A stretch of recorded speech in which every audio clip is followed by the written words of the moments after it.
Watch out, Blue Bloods. Make way for the New Bloods. DeLuna Coffee adds to their Blue Angels collection with their Fat Albert blend, a classic combination of Guatemalan and Brazilian beans. It is truly their roaster's choice. And hey, check it out. K-Cups of it, along with Voodoo and Red, White, and Brew, are buy one, get one free. So go check it out over at DeLunaCoffee.com. From Tally to Cali, It's time to wake up. Wake up! Wake up! Warchant.com is your ultimate Seminole sports source. And this is Wake Up Warchant, fueled by DeLuna Coffee. Coffee's for closers only. Now here's Warchant.com's Aslan Hutchavandi. And Corey Clark.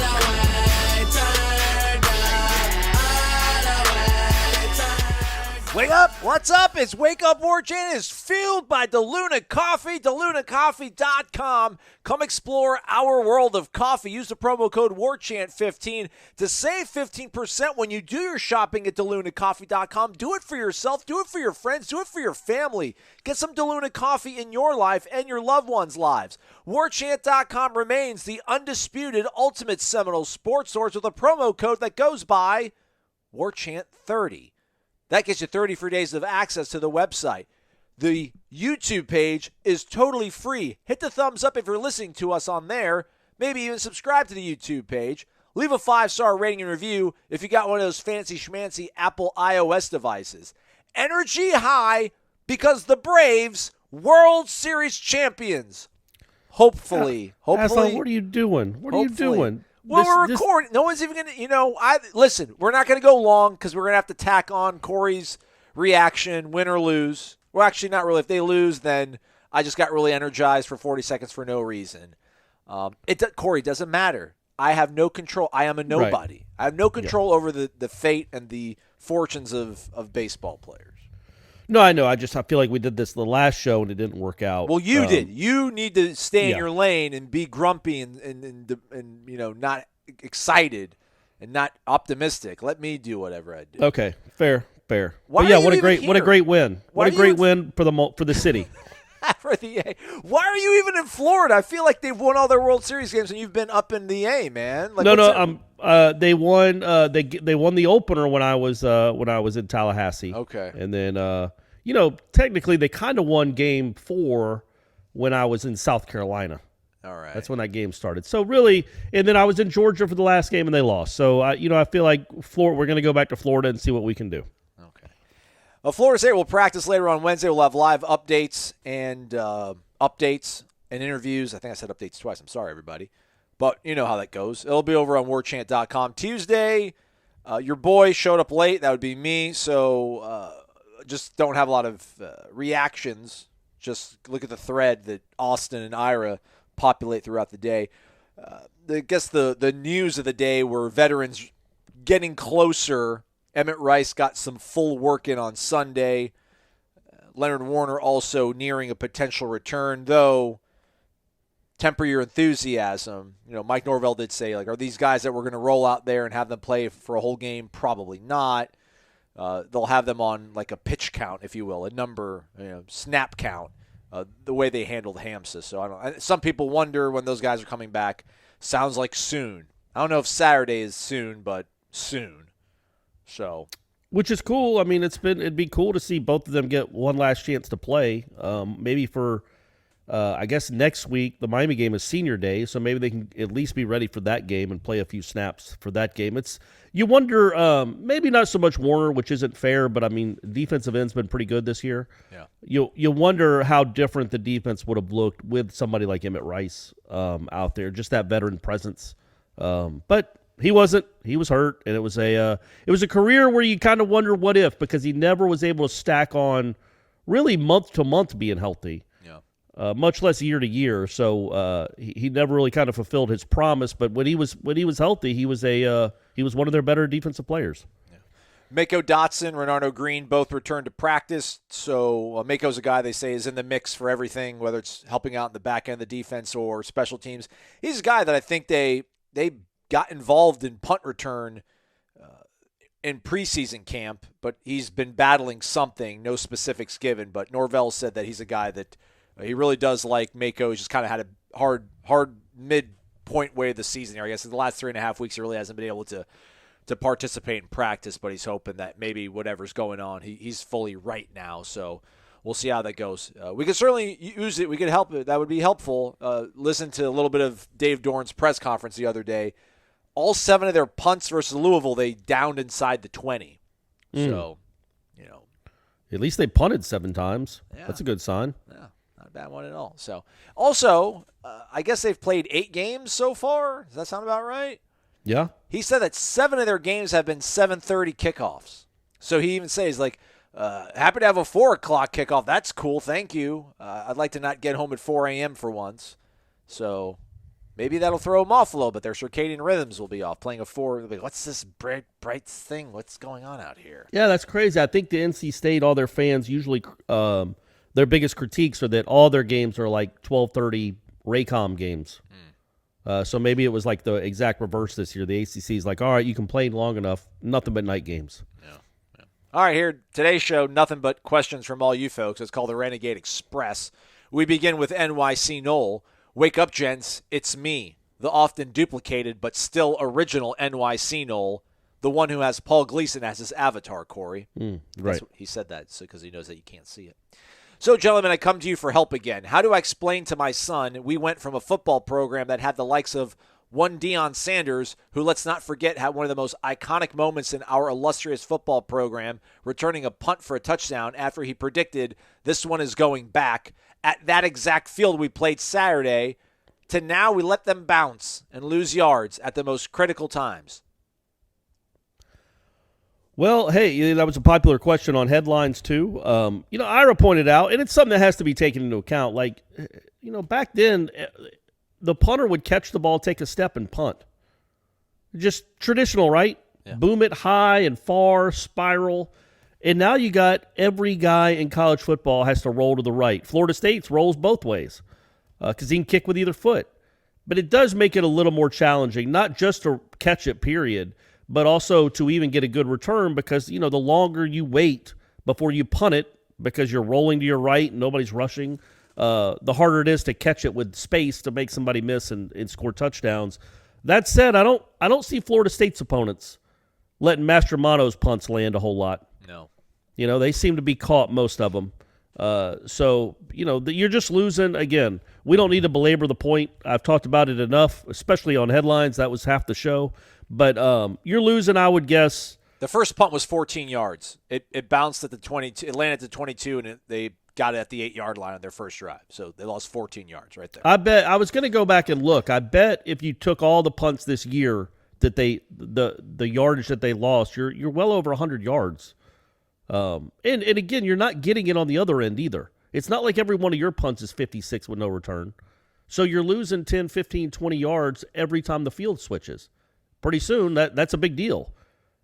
Starting at the 8 or starting at the 25 is a big deal, especially when the opponent's getting the ball back after a 3 and out. Well, if you'd have punted it well, they might be starting at their own 25. Now they're at their own 45. It's 2 first downs you're giving them. So they know it's a problem. Papuchis talked about it today, on Tuesday after practice, and said obviously their first goal. He said 2 of the balls that hit the ground could not hit the ground. He didn't have much of a problem with Trayshawn on the last punt with 30 seconds left or whatever because Clemson did something they hadn't done all year. They rolled him out to the right and punted it back to the left. They weren't expecting that. It wasn't something they had done. Look at that, man. Scheming for Florida State. Clemson scheming things specifically for Florida State, Corey. I wonder if he might have just mishit it. He might have supposed to. So their plan that Papuchis said was they wanted to make it look like a punt block, but knew they wouldn't be able to get there because it's hard to block punts when guys roll out, and then set up a return to the left. That was the plan. That was the play, and it didn't work out It looked like that. because the punter didn't punt it where they thought he was going to punt it. My point was, at that point, Trayshawn should have just gone and fielded it no matter what, because if it hits off your leg and you fumble and they recover, what's the difference? Your best chance to score in that scenario is to a punt return, not let the ball roll to the 9 with 23 seconds left. You just have no chance. You have very little chance on a punt return. You had a 1% chance on a punt return, but that's better than a 0% chance on offense. But yeah, so it is a problem. They know it's a problem, and they need to get it fixed soon. I mean, that was the first time he's returned punts here. It's week 8, week 9 of the season. That's not helping matters. I don't understand how they didn't get this figured out during preseason camp. Again, Dotson was part of it. He's not out there, so maybe that's kind of thrown them for a loop. They've thrown options at it. We lauded Mike Martin Jr. for throwing pitchers out there at the plate just to try to get some sort of spark offensively. This doesn't feel the same way, though, the fact that they keep throwing options at this problem and potential solutions. But, Pokey's been back there. Trayshawn's been back there. Keyshawn's been back there. Travis J was back there and took a knee. So it's not being executed well. It's just not. And even when they have caught the ball, there's never anywhere to run. So it's just been, I looked it up for the story I wrote for the site on Tuesday. Right now, according to my man Fimrau, the FEI index, Florida State is 94th in the country in special teams. Out of 130 teams, I would think. Yeah, and that's 2 years ago, Norvell's team was 93 spots above that. So that or 92, I guess. That's where you're. That's the problem. That's a big problem. And I just think he's done so many other things that he said he was going to do, and I feel like you see it. You see it.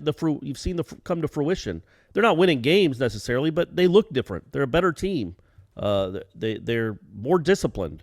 They have more. They fight. They play hard. All that stuff that he said was going to happen has happened, but he also talked about special teams and how that was going to be that was like the soul of the program, and it just hasn't lived up to that so far. And it needs to get fixed because when you're not a good team, special teams can steal you a game or two. Could have stolen you the game on Saturday if you'd played well there.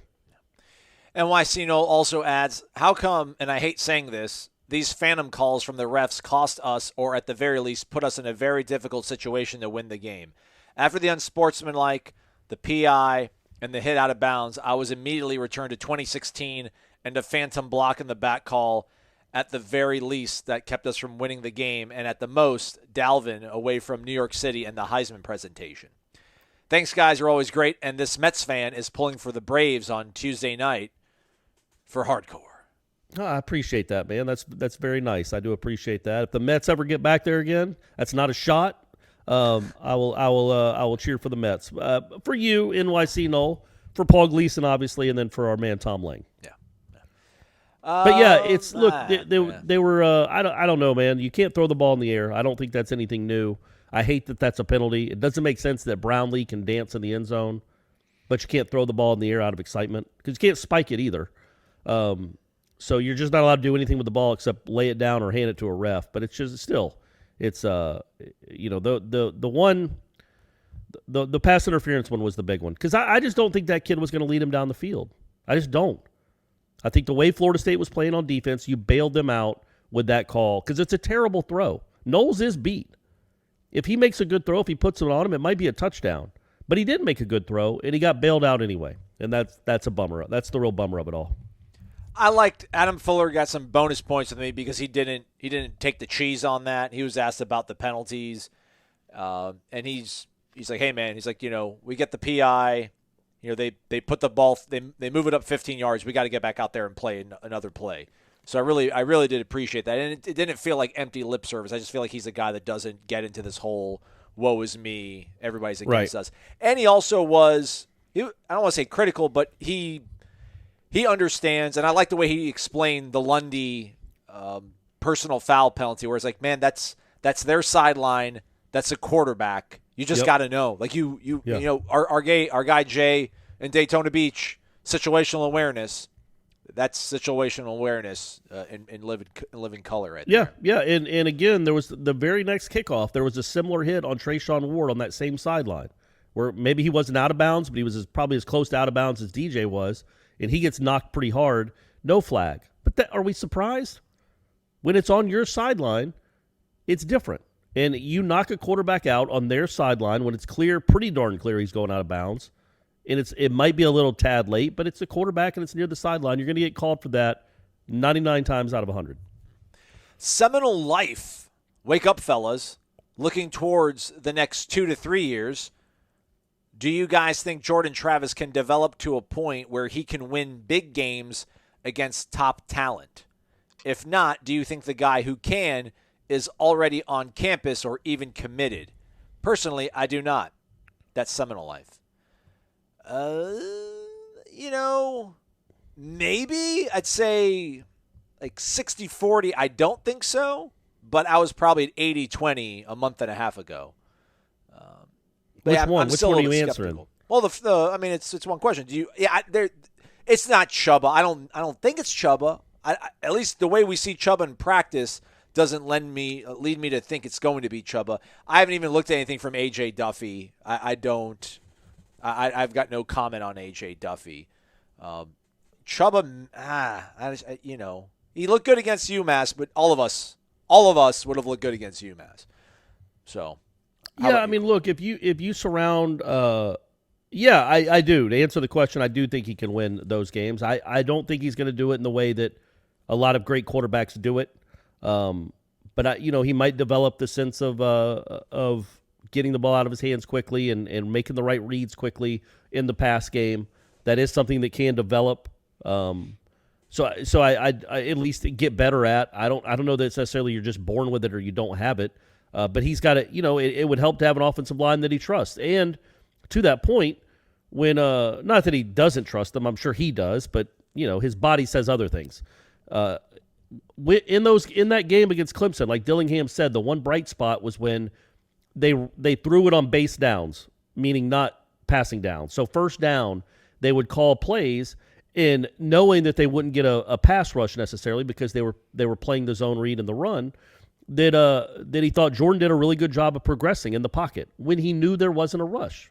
And I think he did. I think Dillingham said one of those plays he hit his fifth read. And he hit a second or third read multiple times. That's good to see. That's stuff that has to keep developing. And then maybe as the cast around him gets better and those three freshman offensive linemen become junior offensive linemen, have played 35 games of football, 3rd and 6, he'll look just like that too, and he'll stay in the pocket. He'll make the read, and he'll put it where it needs to be. That's something he's still got to grow on. I wouldn't, again, don't judge him and his ability and his future on not being able to do anything against Clemson with a banged up offensive line that already has 3 freshmen on it and no real weapons out wide. Give him some weapons out wide, and they got some, that apparently are in the mix to come here. Maybe a transfer or two, and give him a better offensive line that can pass protect in passing downs. And then I think we can judge Jordan Travis fairly on whether he can win the big game or make the big play against good defenses. Also, to that point, we mentioned on the show yesterday, you play Clemson once a week or once a year. Like they don't play Clemson every week, week in and week out. He should be able to beat NC State. He should be able to beat Louisville. He should be able to beat Wake Forest. So, again, and there's still probably another year or so away, at least, of being able to really compete for a national championship. So, for where you are, he's probably good enough. The only thing that's somewhat maybe intriguing about Chuba is that I think their offense, if he's going to develop, I don't think they're going to call the same plays. I don't think they'll have the same sort of run-first, run-heavy mentality, which has helped them. And maybe has made some of his throws a little bit more easier to go for because everybody has been selling out, other than Clemson because they can be so versatile, right? And shutting down the run. I just think Chuba might have a little bit more, I don't want to say willingness, but I think him running, I don't think he'll be maybe, even though he's got his own injury problems that he's dealt with here at Florida State, there has to be some part of Jordan, there's got to be nervous energy and anxiety that he has, that every player has throughout a game, just the down and distance, the situation, playing a big-time football game. But I really do think Jordan also is factoring and doing like the math in his head every time he's got the ball in his hands about like, I've got to get down. I can't get hit. If I get hit, it's not going to feel good, and it's going to affect the way I play. Like Chuba might just be too young to really realize and just go out there and play, loose and free. Like I don't think Jordan plays loose and free. Yeah, but I would be very surprised that if Chuba, Jordan Travis is only a sophomore, man. So, like, I just would be very surprised if next year Chuba beats out Jordan Travis. Now, that doesn't mean that somebody can't come in and beat out Jordan Travis, but I think that these coaches have made it pretty clear who they think is the better of those two options. And I don't know how that could change unless Chuba gets some playing time in these next 4 weeks for one reason or another and plays well. And then, maybe Jordan Travis gets Wally pipped, and he's the guy that Lou Gehrig replaced everyone. A little history for you. Wally Pipp back in, 1920 was like, I don't feel great, Skip. I'm going to sit this one out, let the Gehrig kid play, and then Lou Gehrig played for the next, 13 straight years without missing a game. So unless something like that happens, I don't know what they would see that would say, okay, Chubb is a better option than Jordan Travis. But somebody else might come in and they, there's plenty of people that get in the portal. They can certainly bring in somebody to challenge for the starting job. I don't think that's necessarily the end of the world. But it's just hard, man. You really don't know if Chubb is going to be here next year. Or Rodemaker. You just don't, because that's quarterbacking in 2021. LA Noles. Man, this is 7 graphs. Oh, boy. All right. 6 graphs. He's a moderator, too. Okay. But basically, that's the Lord's work, by the way. Right. After a Florida State football game, holy moly! Wake up, fellas! Time to start evaluating the offensive coordinator and head coach's game plan abilities. I'm gonna parse this down as much as I possibly can. After 8 games, they need to be held accountable. I know some say they don't have talent, but it seems like they had a plan coming to FSU, and damn what the players can or cannot do. We're going to stick to our plan, even if they can't execute it. He did not like the formations which they tried to throw out of.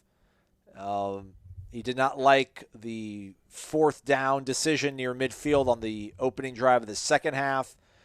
He doesn't remember seeing any attempts to get wide, fast out of the backfield, beat Clemson to the corner, no jet sweeps, no short passes over the middle. Hold the staff accountable after 8 games. They should be able to figure it out, change their philosophy if the current players cannot run these plays.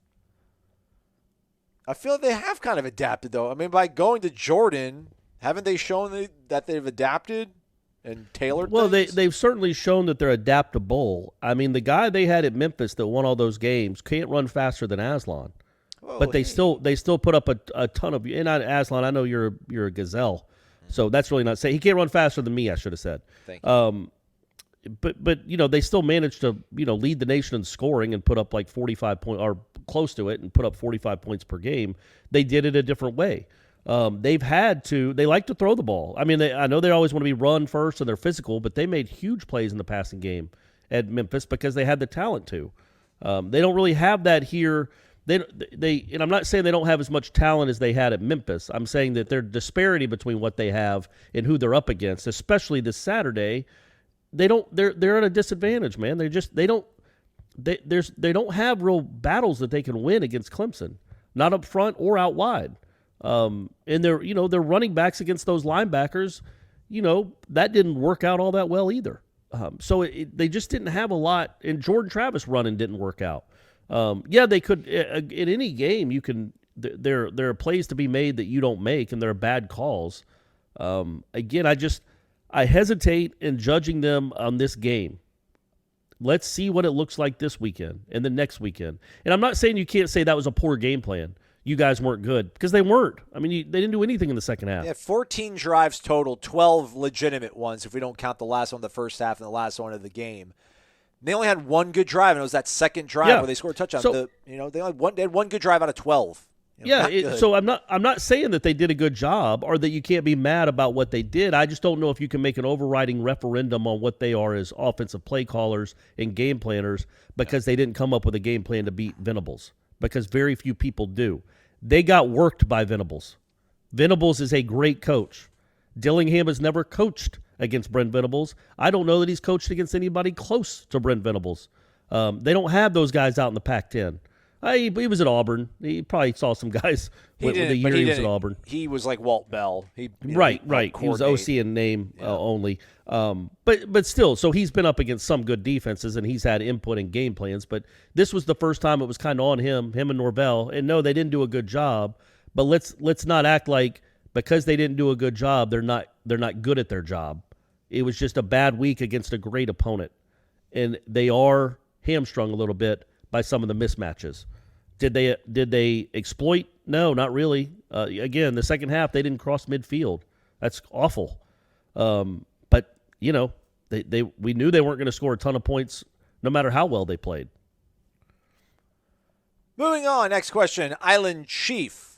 Thank you. I do LA wonder, Noles. though, Keep because up. remember they against Syracuse, they did that throw it out wide. That's where we're going to get that's going to be our running game. Right. Yeah. It just make them run side to side. They didn't. That is odd that they didn't do that at all. Not odd. More than anything, maybe the Syracuse game plan was just odd. It was an anomaly. But I don't know why they did that, because Syracuse had such a good front four but wasn't good at other spots. They didn't really try that at all. They didn't try anything like that. And I guess it's just because they knew that just didn't trust the receivers to block it up. I guess that was the only time they threw it out wide quickly at the line of scrimmage the whole game was down when they were at the 1 to get the touchdown. And like all this short route stuff over the middle, they don't have anybody that's particularly elusive with the ball in their hands out wide. So, I mean, if you run Keyshawn the slot like a 3-yard square in, you might get 4 yards. And then you have a quarterback who's 6'1" and isn't immaculate with his accuracy. You throw a crossing route a little bit late, a little bit behind. Yeah. It gets tipped. You turn the ball over. There's not a whole lot of profiting going on for the personnel they have and like a short, controlled West Coast offense. Well, not West Coast offense, but just these crossing routes and the short stuff that people want to see on the middle of the field. They did get the tight ends incorporated a little bit, so that is that. But yeah, let's see what happens when they get a couple more horses. But again, man, like NC State beat Clemson, Pitt beat Clemson. Those are not prolific offenses. Kenny Pickett, above average quarterback. Devin Leary, I don't know, man. I really don't. He's good. He's 21 interceptions or 21 TDs and 2 interceptions. Really? Yeah. No. He's had 6 games this year. I think he's on a streak of 6 straight games with multiple touchdown passes and 0 interceptions. All right, well, maybe you've seen a really good quarterback. That's ACC, man. They got him. That's the one thing the ACC usually has is pretty good quarterback play. Island Chief, wake up! Thanks for all the great coverage from Clemson, guys. Job well done. Corey graded our play with a C, which seems about right. Did you? I don't remember you doing that, did you? I don't know, maybe. Yeah. I think so. Island Chief, he listens, he knows. The rest of the year, how many games does a C effort win? How about if we play above that with a B? If they play a B, they'll win out. Do you see our play capable of earning any A's coming home? Maybe Boston College, but that's on the road. It's tough. As always, support those who support Warchant. Click on like and subscribe. It's also tough to issue a grade with something like that because it's like, okay, they're not all in a vacuum. You're not all tests are administered the same way. This was like taking a final exam with 2 dudes on each side of you just screaming in your ear the whole time. And yeah, you might just rush through it and not execute the questions as well because you're literally somebody screaming in your ear. Against Boston College, you're going to be in a room all by yourself. You have as much time as you want. There's no proctor. So there's different ways to administer a test. So when I say a C, I didn't think they played well, but I also think the team they played had something to do with it and the place they played. I think if you get a similar effort, yeah, man, I almost want to wipe away the Clemson game. Like you can't. I don't know how you, other than the fight they showed, I don't know how you build on any of that. The defense played well in the second half. You can build on that for sure. But the offense did nothing. So it's almost like you just, other than the fact that they played really hard and were in a close game with Clemson, I don't know that it portends to anything moving forward. I do think if they play like they did against North Carolina, they win at least 3 of these last 4. Agreed. Is that fair to say? Agreed. Yeah. 2 of them are at home. You've already played Sam Howell, who's as good as these other 2 guys. You held him to 17 until the last 5 minutes of the game. And then your offense was terrific. And I think if you can find that, again, NC State's got a better defense than North Carolina, a lot better. They're closer to Clemson than they are to North Carolina. But if you can, they also just lost their best linebacker, I think, last week, their best defensive player. If you can find a way to move the ball and score points against NC State and hold them to around 25 or so, you're going to win that game. But you're going to have to play a B to get that done, maybe a B+.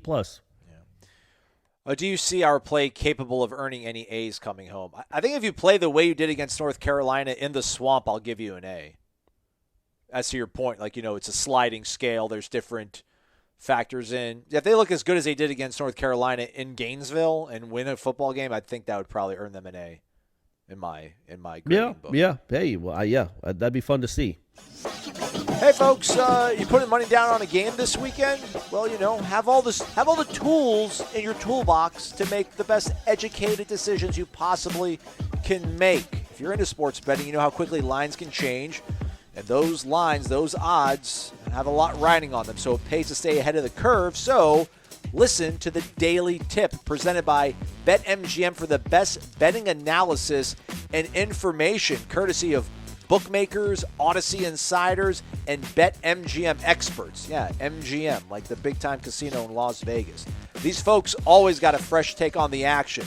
Host Michael Jenkins and Chelsea Messenger will break down with their big takeaways and make sure you know everything you need to know to bet smarter. Your friends are going to be like, how did you know that? Mike and Chelsea. Ready to bet with an edge? Tune in to the Daily Tip presented by BetMGM. Listen weekdays, 6 and 9 a.m. Eastern on Odyssey. That's like Audacity without the I and the T. Spotify, we're on there. Or your favorite podcast app. Warpath Nole. Wake up, guys. I know Warchant has stepped up with trench talk, but there seems to be a real lack of NIL deals for the team because of the play on the field the last few years. My question, if NIL deals had been available back in the day, who do you think would have gotten the top deal? He offers like Dion, Jameis, Dalvin, Peter Warwick. I don't know if he's giving us like those options or he's just offering some of those, or he told us just to pick from those. Well, those are all well done. I would say Warwick Dunn, mainly because his story was so well known and that all Florida State fans knew how much help his family needed, because he was basically the dad of like 3 or 4 siblings, even while he was a student at Florida State. So I think Florida State fans would have pitched in their own way, not illegally. Hey, come speak at my whatever. Come to my business and say hello for an hour, and here's some money. Like whatever it would have taken, I think Warwick Dunn's just story would have been something the Florida State fans rallied behind, even if it was a GoFundMe. Can you do that? I guess you just can't have a GoFundMe for yourself. That would be weird. I guess that's still frowned upon for now. But yeah, I feel like Warwick Dunn just because of his story. But all those guys, man, Peter Warwick and Dillard's would have been a natural. Right? I mean, you could just eliminate the middleman or that cashier lady and just you give all the money you want to Peter Warwick. It doesn't matter. So I feel like if that had happened, if you had NIL deals during that time, then yeah, he becomes the national spokesman for Dillard's. Like so good, you gotta, whatever, however you want to phrase it. I think Peter Warwick would have made a ton of money just from Dillard's. Like in 2024, which this is gonna make you want to vomit. Like that's gonna be the 25-year anniversary. Yeah, we should do a live show from the Dillards at Governor Square Mall. If it's still there, right? Yeah, that's a good point. Malls these But yeah, days. that's not a bad idea, buddy. That's a good idea. Cost him the Heisman. Yeah. Maybe Winky, just because he was like he wasn't a Boy Scout, but I don't know if the Dillards thing might have hurt his earning potentials. Like love Charlie. Charlie maybe not the most charismatic, gregarious kind of guy. Not that like Winky was, but like Winky was, him being like an old dude, he might have done like an AARP spot. Could have done some like funny stuff like that, like life insurance. Yeah, that's true. And Dion, just had that personality that I'm sure companies would have been falling all over themselves to get him. Yeah. But I think, Winky national championship pedigree team. Like at that point, we hadn't won one with Dion, so. True. You're right. But he was the 2-sport star. Yeah. 3-sport star, really. So I think Nike would have come running even around that time with what he was doing on all those fronts. What about like Dedrick Dodge? Would he have had like a good Ram sponsorship? That's not a bad idea. Yeah, there you go, Aslan. I see what you're doing. Yeah, try. Greg Carr. Okay. Just Bradley Moss, 22. Wake up. A lot of the special teams focus has been on the lack of catching punts, but the punting as well has been pretty bad. All I keep hearing is the kid has a booming leg, but then he punts it like 30 yards downfield. Are they instructing Mastromano to do these directional punts? Maybe they don't want to outkick their punt coverage. Either way, that was a killer as well on Saturday, adding to the hidden yardage as Corey likes to say. These next 2 weeks will really show what this team is made of. So as the great Samuel L. Jackson said, hold on to your butts. Thanks, fellas. And as always, go Noles. Man, you my just guy said that right before we started the show. Yeah, look at that. Almost like I knew that. Yeah, listen, man, I'm not the sunshine merchant over here, but our guy, man, Mastromano was murdering the ball in preseason. I remember spring looked a little bit dodgy, but preseason he was absolutely drilling the ball. He has they've been mainly line drives. They've been directional. Now, thankfully, they haven't surrendered anything. There hasn't been a big play on the punt return from the opposition.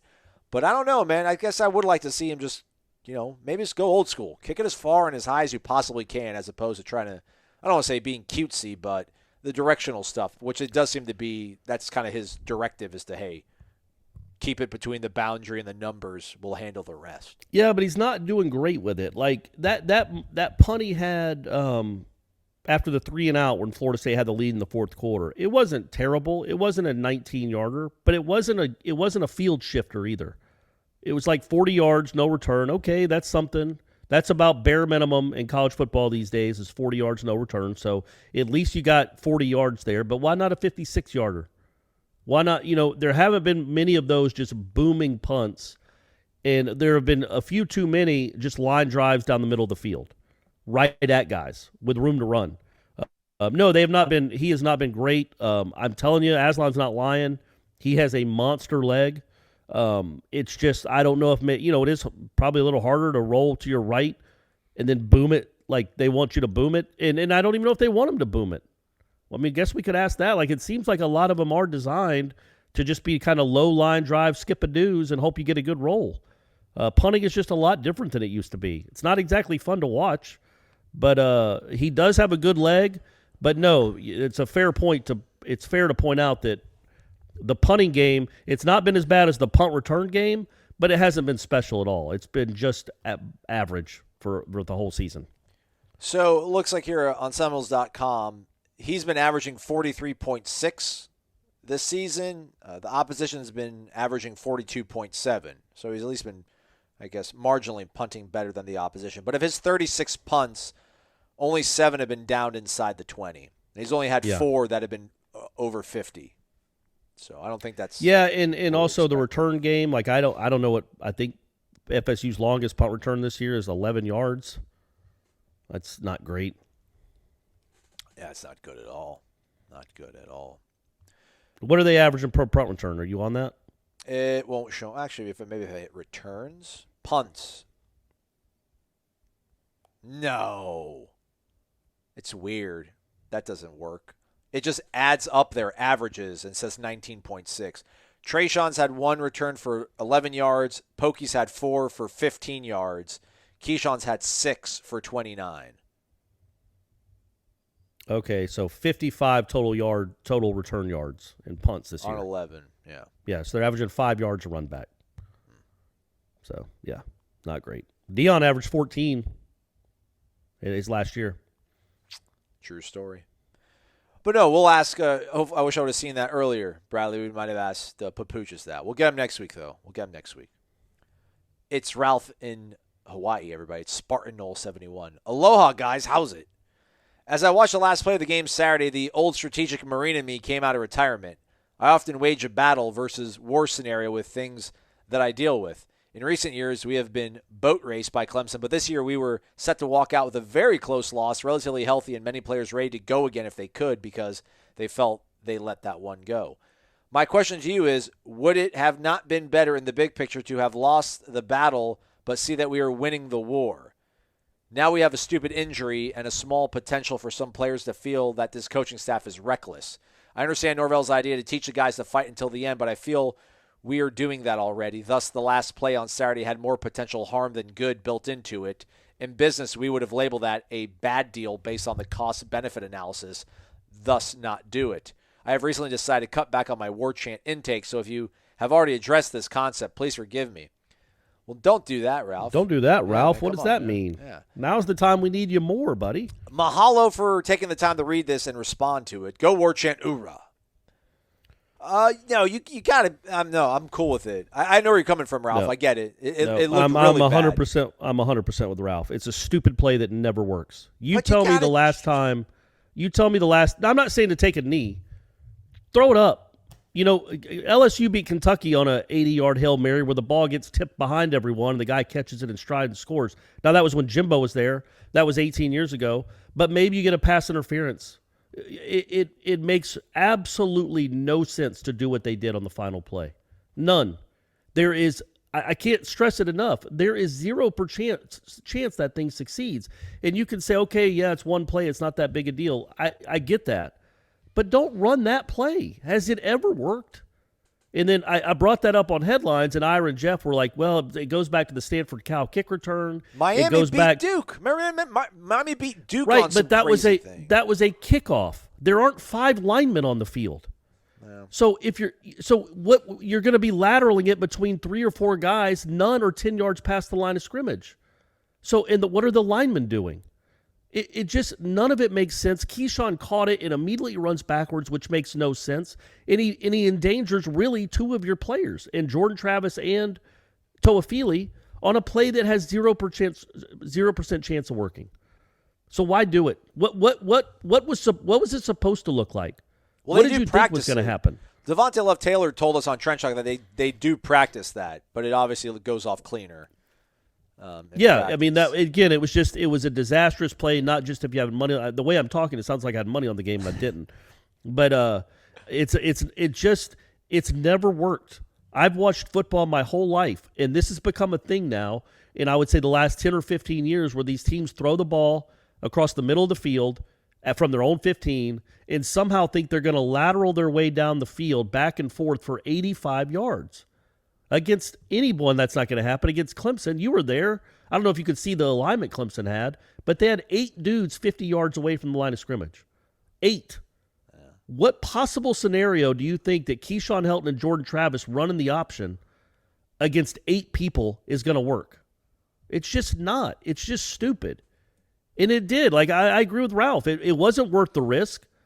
Throw a Hail Mary like you did the previous play. It doesn't make a ton of sense to even throw a Hail Mary there, but that's fine. Throw a Hail Mary and hope you get a pass interference, or hope a miracle of all miracles happens. Make sure Jordan doesn't take a crazy shot like he did against Wake Forest. And that's the game, man. It bothers me because it's never worked. Maybe one of you guys has a... Yeah, Trinity versus Millsaps. Look it up, Corey. Yeah, something like that. Like, maybe it has worked in the past. I've never seen it with my own eyes. All I see is nightmare endings, usually with some poor kid trying his hardest to go get a fumble and getting the bejesus knocked out of him for no good reason when the game's already over, because they're taught to go field a fumble.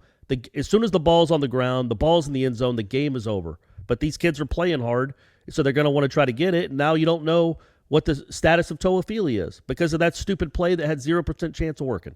Anyway, I'm done. Done talking about it. Great point, Ralph. Dolphins beat the Patriots on a hook and ladder, final lateral back in 2018. Was it one play? Was it one lateral? I remember that play. That was a great play. Gronk was in at safety, right? Yeah. Was it one lateral or a couple? I don't recall. I remember the play. So there's one. I don't know if they were at their own 15 or wherever Florida State was. But yeah, or 30, wherever it was. But yeah, that's one, I guess. So there you go. 2. I'm not going to count all of them, but it was more than one. That was just 2. Yeah, it was just 2. Okay, all right. Hey, I apologize. Good play called, Norvell Dillingham. I don't know how it didn't work. Jimbo Jangles. Wake up! With Brent Venables taking a blowtorch to our bamboo patch, the pandas are restless. By the way, shout out to somebody who sent us a photo of bamboo growing in South Georgia. Oh, that's right. Yeah, I saw that. That was funny. That's right. Can Kenny Dillingham sprout crops in time to get Ling, Sing, and Ding back on track this week against NC State?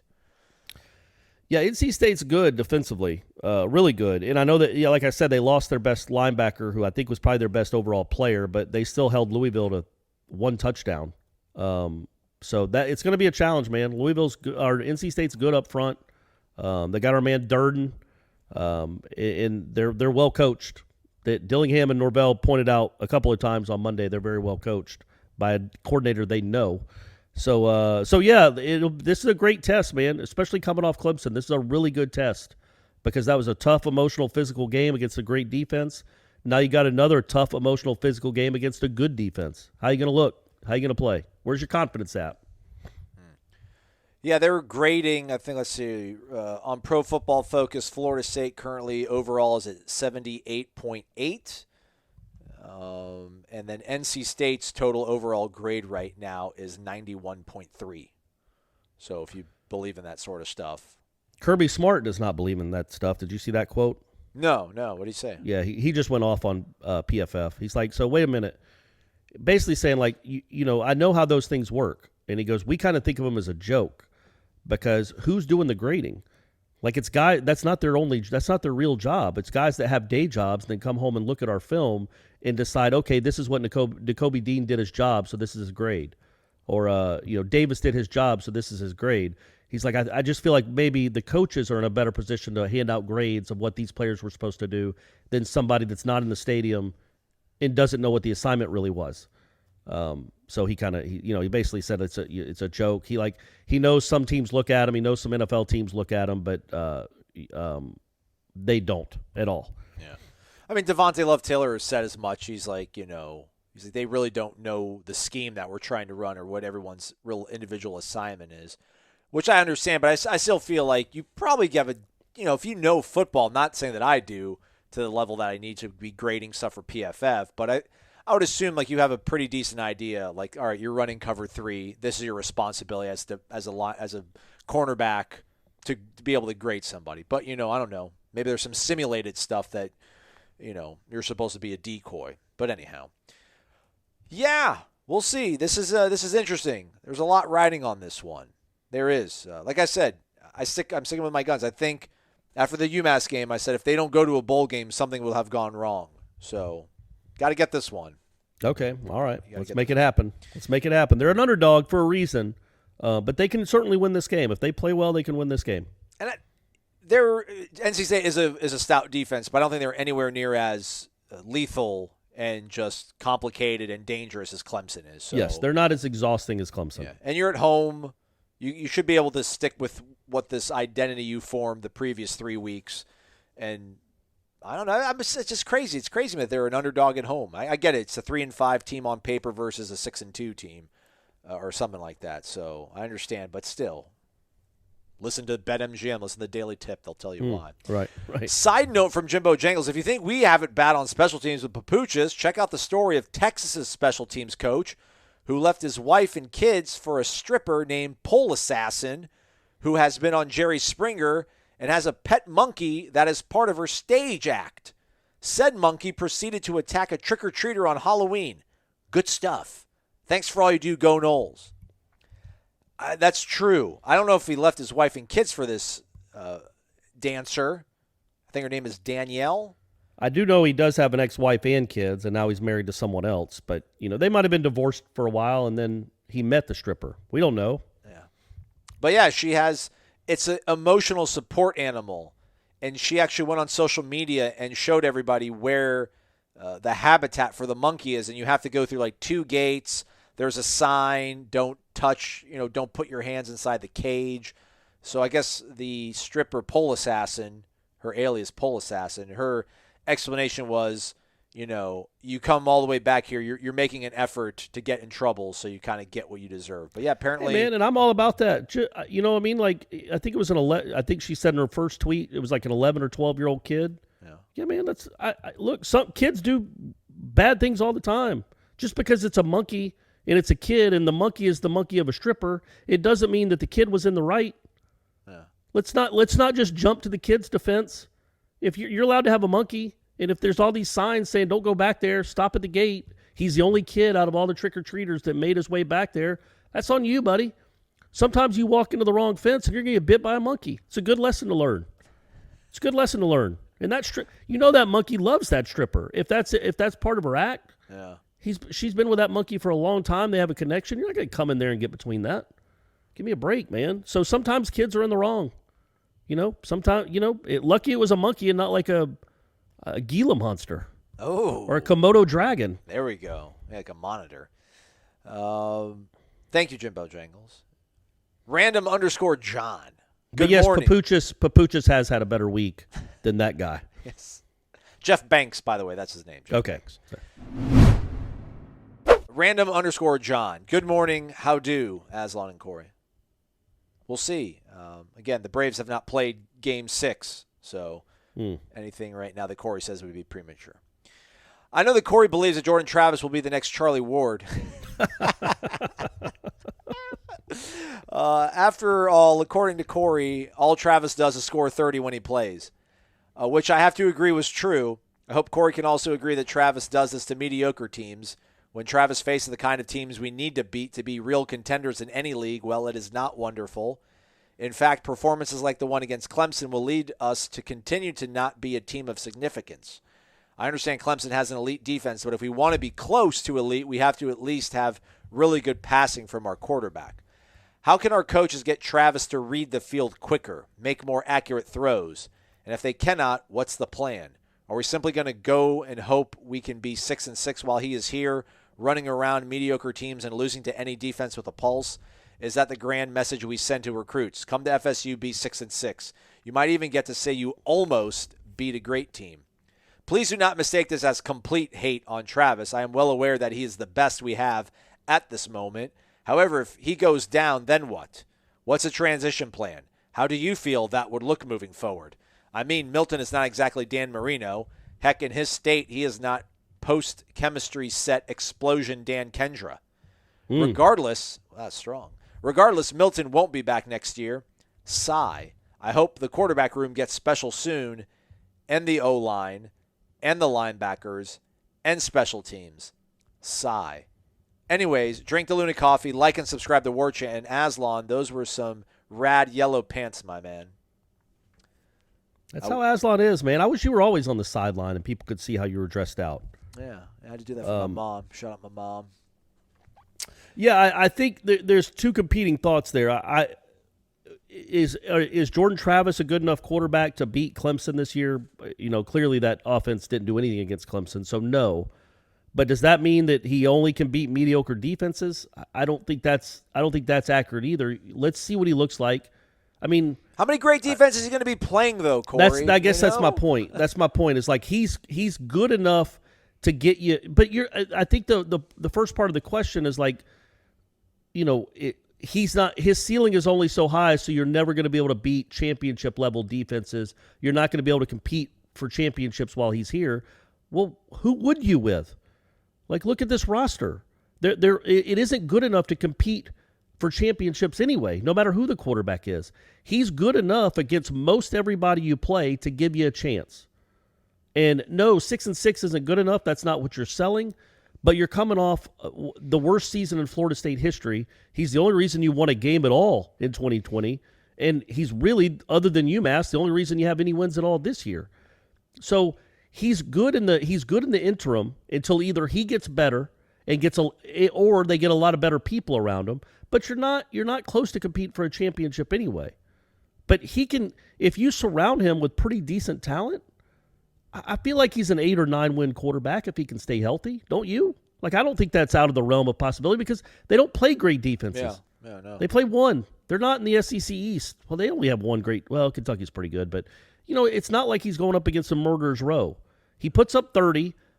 And again, no quarterback around here in years was putting up 30 against any defenses, mediocre or otherwise. So at least you've made that step where you got somebody that can take advantage of mediocre defenses. Now the next step is to have somebody that can beat good defenses. Is Jordan Travis that guy? I don't know. We'll know better after this weekend. But first things first steps first. Take care of the mediocre defenses, which it seems like he's done. And now NC State especially will be a really good test for him and that offense. Because they're a good defense. They're the second best defense probably on the schedule. I guess Notre Dame probably has the second best defense. How do coaches get Travis to read the field quicker? You know, I mean, Norvell said 2 weeks ago he might see the field better than any quarterback he's ever had. You know, this is on top of... Did he really? Yeah. Oh, I don't remember that. And this is on top of, like, you know, preseason or spring talking about his footwork and his accuracy has become next level. So, like, they're seeing things from him in practice. Now, to make it translate to the field, Right. again, I wonder how much of that is he needs to get over some sort of mental hurdle about maintaining his physical well-being and play loose and free. I think they can maybe get that through his head at some point. Now, making more accurate throws, maybe I think that's part of it. That's part of it all, is just him learning to play this sport and knowing he's going to get hit, but not to – I'm not saying like he's scared or anything, but I do think like he realizes how important he is to the success of this team, and he also realizes that when he does take big hits, he doesn't really bounce back all that great. Listen, I don't want to get hit as a quarterback either. No quarterback wants to get hit. But there has to be a little bit of – like I wish he kind of had maybe some of the resiliency that Mackenzie Milton had. But then again, he's young. He's only really played the equivalent now of one football season, so he is young. Maybe he'll grow a little bit more assertive and fearless, moving forward. But also, I guess my counter to that question is, he's the best you got. He even said it in the question. He's the best option Florida State has. So what's the issue? Like, why even, like, is he great? No, he's not a great thrower at all. And nobody here, I know that was in tongue in cheek. Nobody here thinks he's going to win a Heisman, but he's the best you got right now, and he does give you a chance to win against most teams. Heck, even in that game, they were in the game now, not because of him, but they were in the game. So he wasn't a turnover machine. He wasn't actively hurting the team with horrible decisions, but he's the best you got. So yeah, for right now, this is what you got. Now, that doesn't mean if somebody comes free in the portal, you might make a run at them, but I don't know that they wouldn't make a run at somebody if Spencer Rattler got in the portal. I don't know that they wouldn't make a run at him.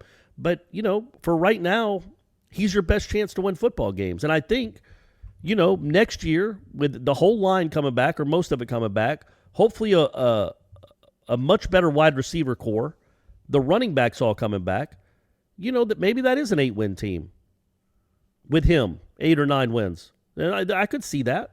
I could see that offense becoming something that averages 30 to 35 points per game, and that could be good enough to win 8 games. I think he's good enough to do that.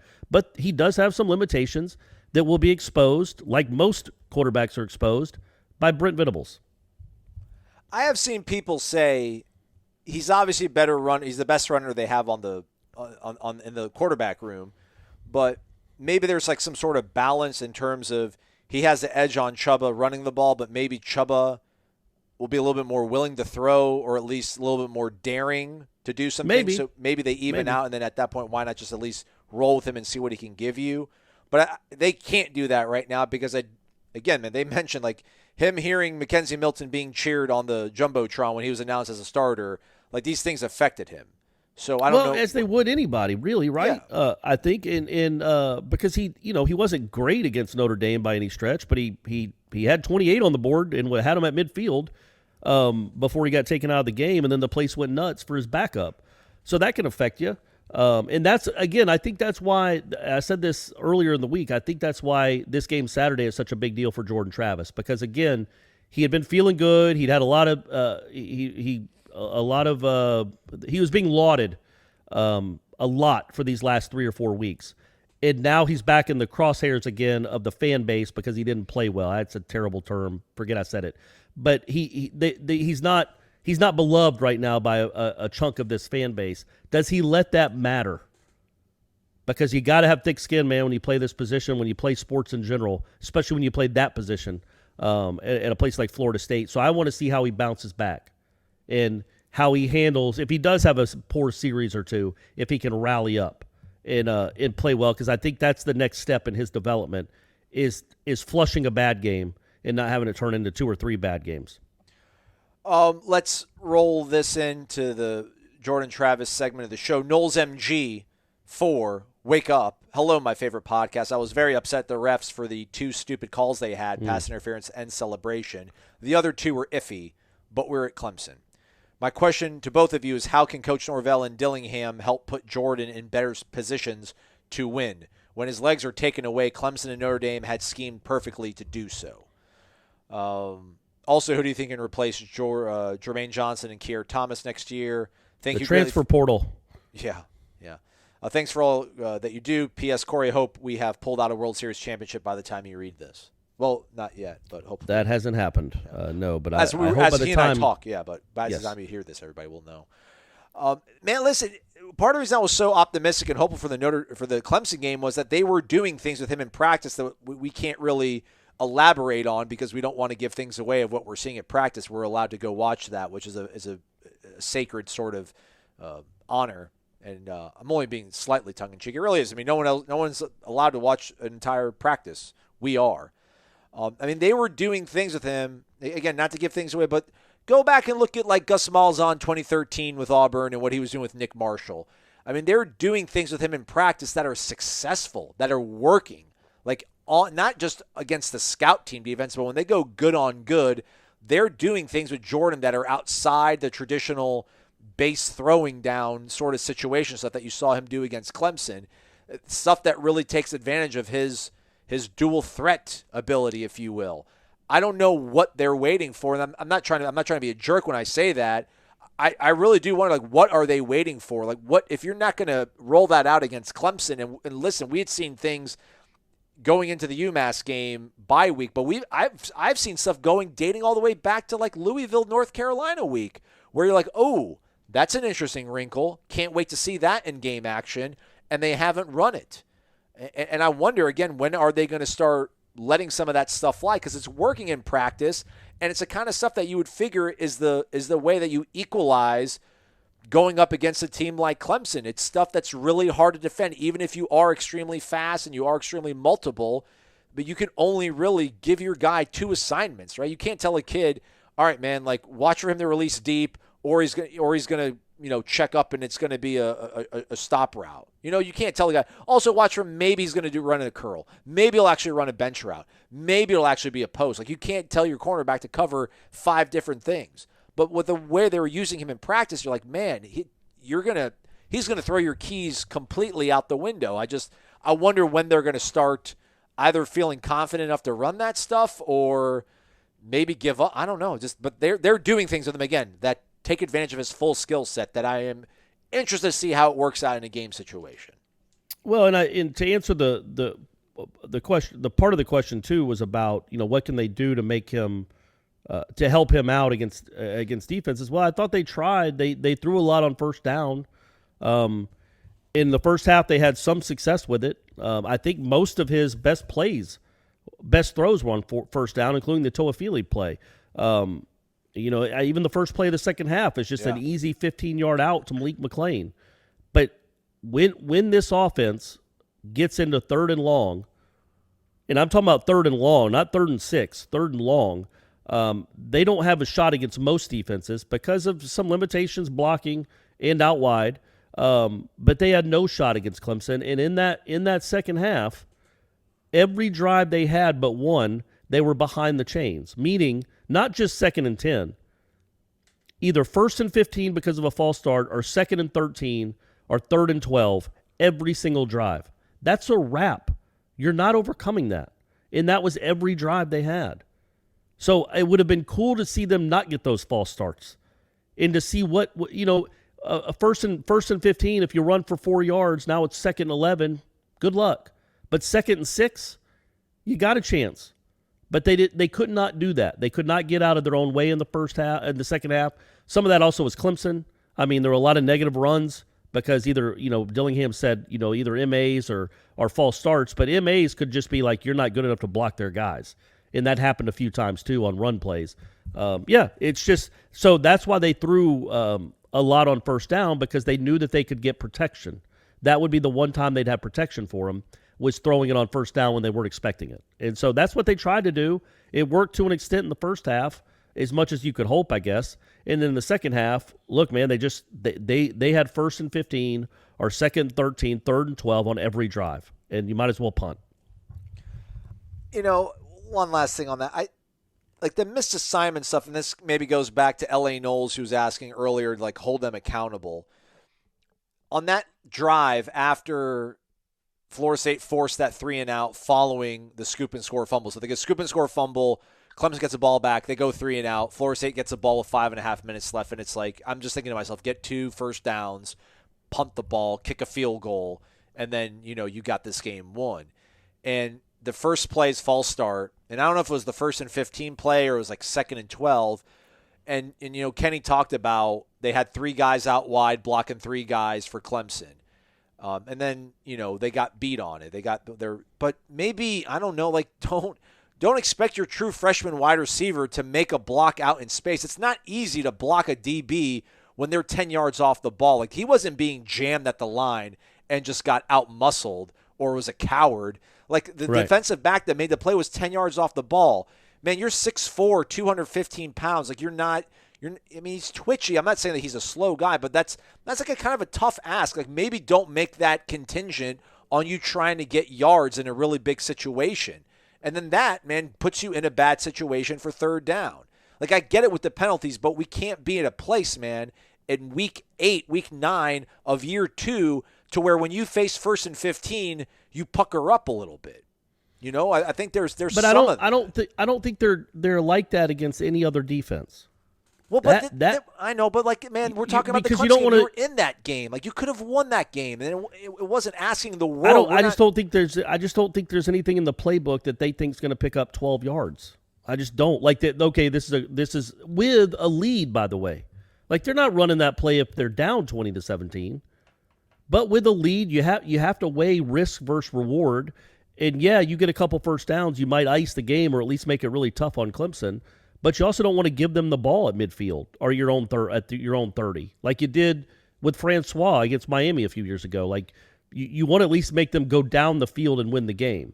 And so that, I think that comes into it too. So you don't trust your passing game enough in that spot to, on a 2nd and 12, try to make a play. Is that a problem? Yeah, probably, but it's also reality. Like, it's not dumb to think, we probably don't have the guys that can make this happen. Whether you want to blame the quarterback for that or the wide receivers or the O-line, it all works in concert to know against that defense, that's a really risky proposition. Let's make 2nd and 12, 3rd and 4. Then we can open up the playbook a little more, but it didn't happen. He missed a block, but you're right. It's a tough ask for a freshman to make that block. He could have made it.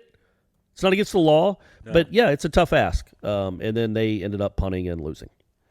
I mean, are we not giving enough credit to Quayshawn Fuller and Derek McClendon? I think Derek McClendon had a good pressure against Clemson. I mean, not that they're going to replace Jermaine Johnson. Jermaine Johnson leads the conference in sacks and tackles for loss. That was a really good get. I don't know how many of these guys are going to present themselves in the portal coming up, but they don't have anybody on the roster that's going to be like him.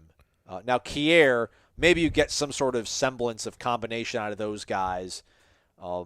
Kier's good, man. He might be the 2nd best player on the team. Nah, Fabian's better good. than him, man. Fabian's better than him. But Fabian's good too, and Fabian is draft eligible. Yeah.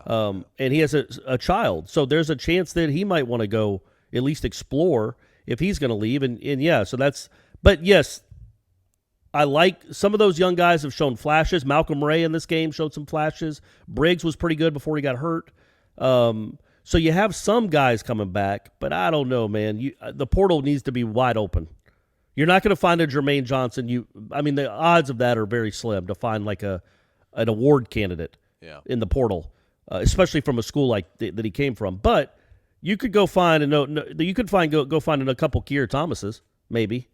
That's what you need to be on the lookout for, because as you can see, guys, the difference between this year and last year, and this defense isn't great, but it's worlds better than last year, and a lot of that has to do with those dudes up front. That is a good defensive line. That is a good front four. Last one, it's M. Adam CZ. It's Mark in Naples. Wake up! Have to admit I wasn't nervous or angry during an FSU game in years. Wasn't proud of it. Really? You weren't? Come on. No, he's saying he hadn't been until this one, I think. Well, that Notre Dame game, a little bit nervous in that one, right? Yeah, but you felt good. You felt good that they went to overtime with him, I think. Okay.